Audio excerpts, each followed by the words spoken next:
Hello everyone, this is next video on bar graphs for IELTS writing task 1 and this is Kiran Makkar's book और आज हम discuss कर रहे हैं 29th graph.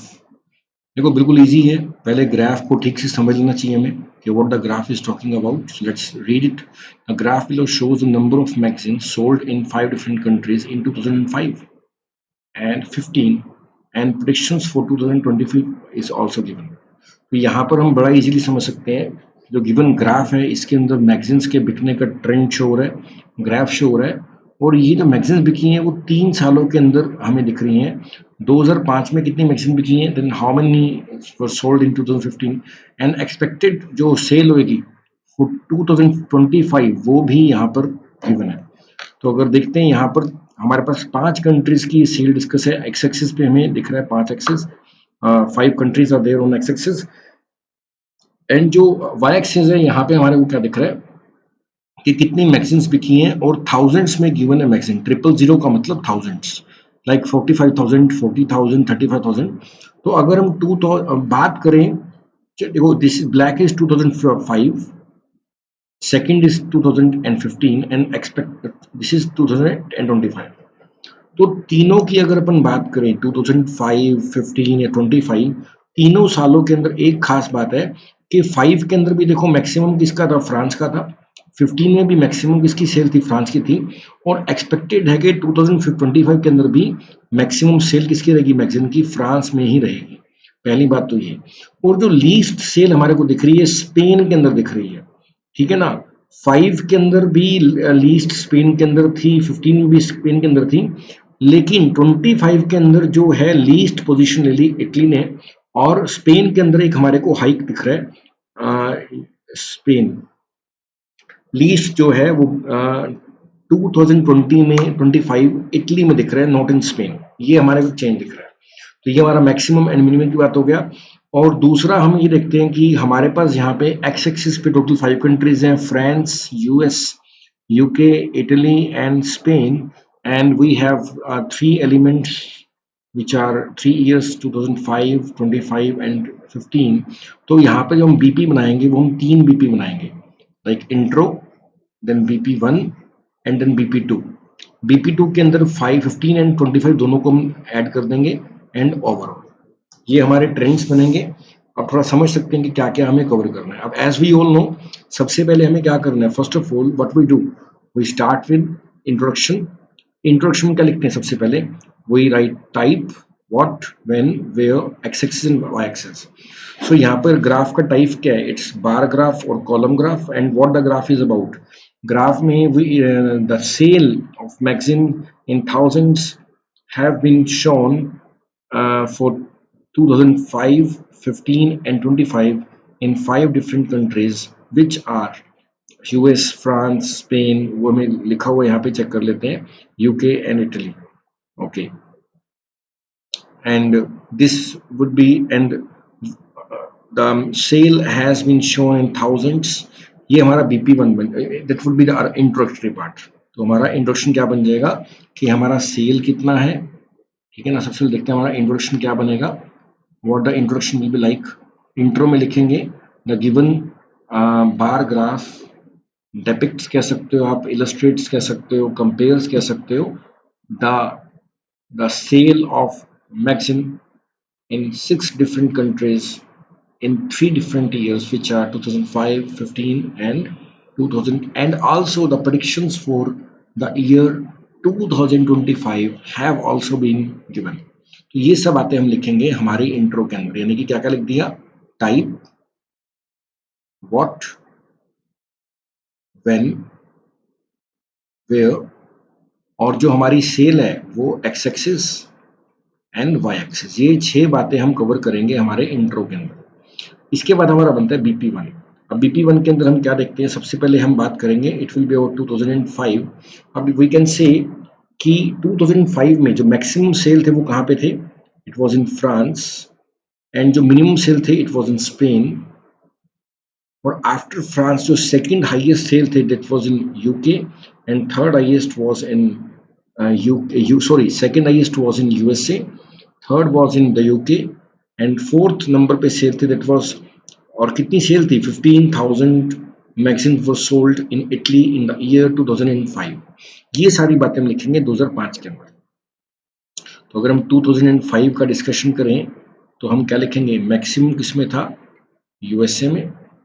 And minimum किसमें था? It was in I guess Spain.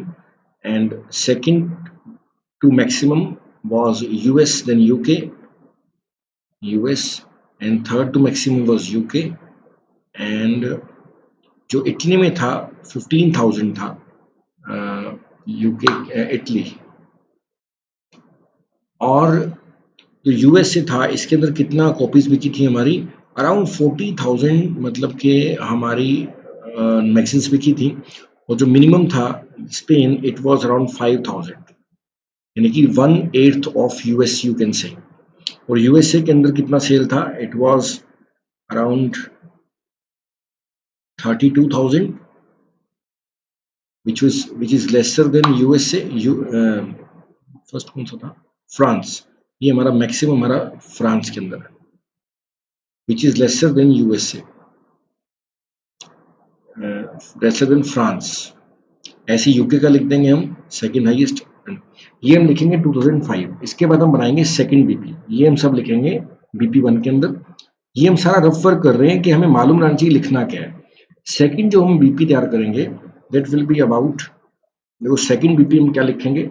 Second BP में बात करेंगे 2015 की, साथ में हम इसी के अंदर जोड़ देंगे 25 को भी, ताकि 3 बीपी में ज्यादा हो जाएगा डाटा हमारा। तो हम दो में ही दोनों कर देंगे 15 एंड 25। तो 15 के अंदर हम देख सकते हैं फ्रांस अगेन ज्यादा था, बट इसकी सेल 2005 से कम हो गई थी। और यूएसए के अंदर सेल क्या थोड़ी सी बढ़ गई है एज कम्पेयर टू 2005। और यूके के अंदर सेल कम हुई है, इटली में सेल बढ़ी है, और स्पेन में सेल बढ़ी है। तो यहाँ पर सेल बढ़ी है, यानी कि दो कंट्रीज, फ्रांस के अंदर सेल कम हुई है हमारी और यूके के अंदर सेल कम हुई है। बाकी यूएसए, इटली एंड स्पेन में सेल बढ़ी है 2005 के अंदर। तो हम मैक्सिमम और मिनिमम लिख सकते हैं, इनके नंबर्स भी लिख देंगे। और जो 2025 है इसमें क्या है? सेल क्या फर्दर गिर रही है फ्रांस के अंदर, यूएसए में गिर रही है, यूके में गिर रही है, इटली में गिर रही है, और सबके अंदर डाउन ट्रेंड चल रहा है। 2025 के अंदर सबके सब कंट्रीज के अंदर एक डाउन ट्रेंड चल रहा है, सभी के अंदर सेल का डाउनफॉल देखने को मिल रहा है हमारे को। और फिर भी फ्रांस के अपनी पोजीशन, जो टॉप पोजीशन, वो मेंटेन किया हुआ है। और इस बार जो मिनिमम सेल होगी that will not be in Spain but in Italy. ये सब बातें हैं। तो ओवरऑल में हम ये कह सकते हैं कि फ्रांस के अंदर तो देखो डाउनफॉल है तीनों कंट्रीज के अंदर, यूके के अंदर भी डाउनफॉल है तीनों कंट्रीज के अंदर, लेकिन जो यूएसए है, यूके है, इटली है एंड स्पेन है, इसमें फ्लक्चुएशंस है सेल के अंदर। ये बात हम लिख देंगे ओवरऑल के अंदर। थोड़ा सा अपन डिस्कस कर लेते हैं, पढ़ लेते हैं इसके अंदर क्या लिखा है। The given column graph depicts the number of magazines sold in 5 different countries from 2005 to 2015 with the prediction till 2025. It is clear from the graph that in France and the UK the number of magazines sold decreased from 2005 to 2015. देखो हमने देखा कि France के अंदर भी एक down trend दिख रहा है हमारे को सेल का। जो फ्रांस है और जो यूके है, ये दोनों कंट्री जैसे एक डाउन ट्रेंड हमारे को देखने को मिल रहा है। तो ये हम ओवरऑल के अंदर लिख सकते हैं। However, the USA, Italy, and sold increase from 2005 to 15. USA, Italy, Spain में पहले सेल बढ़ी है, and but decrease in sale is predicted for 2025. लेकिन बाद के लिए डिक्रीज देखने को मिल रहा है। The French for the most ardent magazine, देखो आर्डेंट का मतलब होता है अड़ियल, कि फ्रेंच मैगजीन्स में जो सेल दिख रही है वो एक रेगुलर कॉन्टिन्यूस एक सेल को अपना टॉप पोजीशन मेंटेन किया हुआ है, and are projected to remain so till 2025. 40,000 magazines were sold in France in 2005, but this number fell to approximately 37,500 by 2015 and is predicted to fall further by 2025 and reach 35,000. The number of magazines sold in the UK was far less than those sold in France, but the trend was identical. 22,000 magazines were sold in the UK in 2005, but by 2025 the number is forecast to fall to 18,000. Again simple ही है, जो discussion किया उसी को लिखा हुआ है।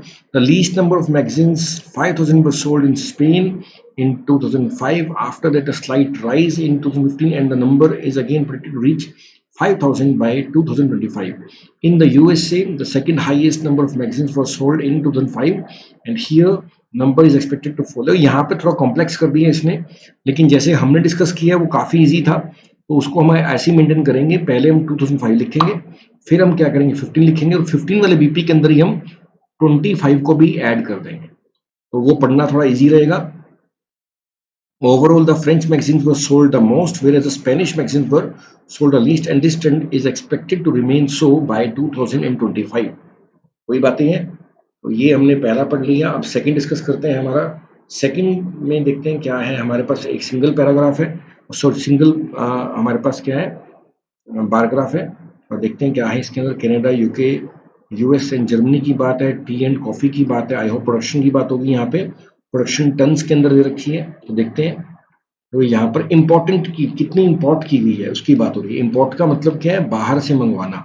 Export का मतलब क्या होता है, अपने देश से बाहर कुछ भेजना इज एक्सपोर्ट, और इंपोर्ट का मतलब होता है बाहर से कुछ मंगवाना, क्या होता है, import. The graph below shows the amount of tea and coffee imported by 4 different countries. 4 countries ने कितना कितना कॉफी और टी को इंपोर्ट किया, ये बता रखा है।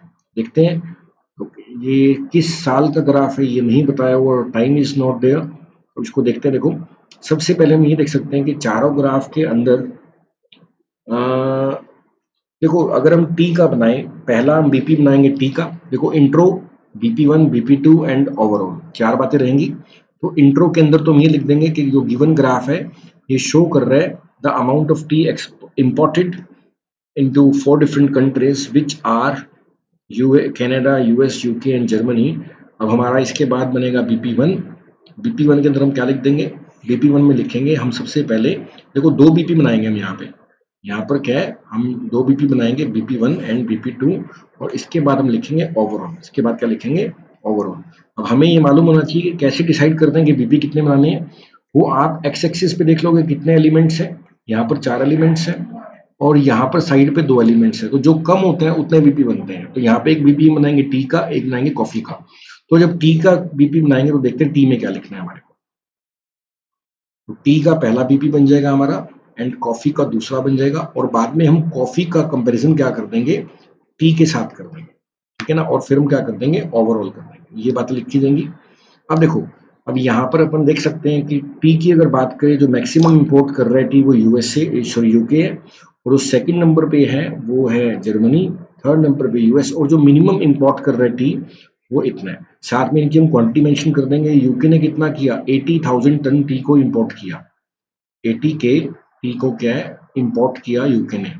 और अगर हम कॉफी की बात करें, और जो जर्मनी है इसने अबव 40,000 इंपोर्ट किया, यूएसए ने जस्ट अबव 20,000, और कनाडा और यूके से ऑलमोस्ट बराबर है।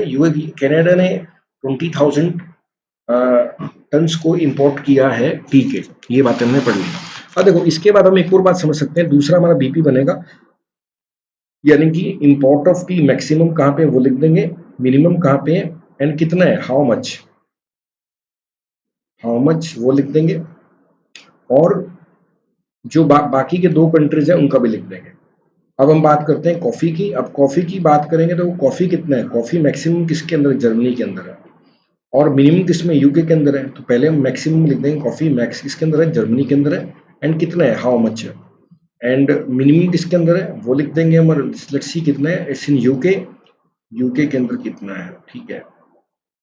और यूएसए एंड कनाडा में देखो ज्यादा फर्क नहीं है, ऑलमोस्ट बराबर है, ठीक है ना। यूके के अंदर क्या है 40,000, यूएस के अंदर 40,000 है, कनाडा में जस्ट बिलो 40,000 है। ये बातें लिख देंगे हम, और फिर हम ये कह देंगे कि इस ग्राफ से हम ये कह सकते हैं कि जितने भी कंट्रीज हमें दिख रहे हैं, देखो कनाडा में, यानी कि हम ऐसा कह सकते हैं कि कॉफी की डिमांड ज्यादा है, यूएसए में ज्यादा है, और जर्मनी में भी ज्यादा है।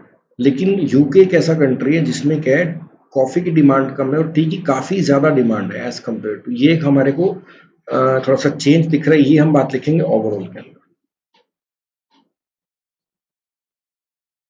साथ में ये कह सकते हैं कि कनाडा के अंदर क्या है, कॉफी क्या है, जब कॉफी का ऑलमोस्ट डबल है कनाडा और यूएसए के अंदर, और यूके के अंदर जो कॉफी है वो टी से देखो यहाँ पर है 80,000 और यहाँ पर है 30,000, मतलब कि हाफ से भी कम डिमांड है या अराउंड 1/3 से के आसपास है, ऐसा रफली कह सकते हैं हम। और टी का थोड़ा सा राइज है, ज़्यादा फर्क नहीं है, अराउंड 10,000 टन का। ये बात हम लिख देंगे कॉफ़ी वाले पैराग्राफ में। यानी कि हम क्या करेंगे, सबसे पहले टी का बनाएंगे, देन कॉफ़ी का बनाएंगे, देन हम कॉफ़ी का हम क्या करेंगे, कंपैरिजन करेंगे टी का, टी के साथ। जैसे हम ये बोलेंगे कि यूएसए और यूके के अंदर क्या है, कॉफ़ी की डिमांड डबल है as compare to tea. UK के अंदर अराउंड 1/3 है, और जो last country I think it's Germany, Germany में क्या है, जो 10,000 टन ज़्यादा डिमांड या इंपोर्ट की गई है कॉफ़ी टी से। ये बातें लिख देंगे।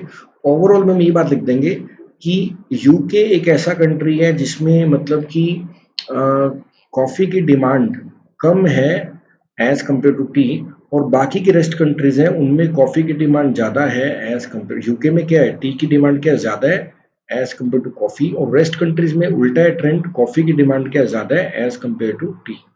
ये सारी बातें हम लिख देंगे। I hope it is clear कि कैसे आपने मैनेज करना writing task 1। Will do more in the next video. Thank you.